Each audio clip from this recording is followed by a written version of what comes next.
So hi guys, today I'm here to join in Voice of the Week and answer a question about a famous celebrity in Vietnam. And the person about whom I'm going to describe now is best known as the lead singer of one of the most influential rock bands in our country, The Wall. So his name is Trần Lập. First of all, as a band leader, a songwriter, and a vocalist, Trần Lập has won the heart of several generations of students in Vietnam for the last 20 years with numerous ballad rock songs which were written with meaningful and inspiring lyrics. Have you guys ever heard about the songs named Road to Glory or Don't Be a Stone?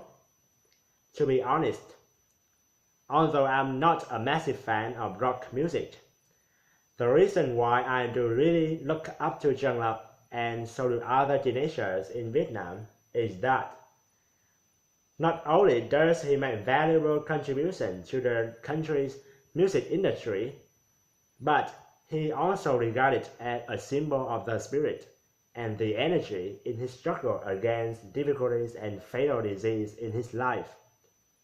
Unfortunately, Trần Lập, the man who was widely admired for his optimism and energy in his life, died peacefully of cancer in Hanoi.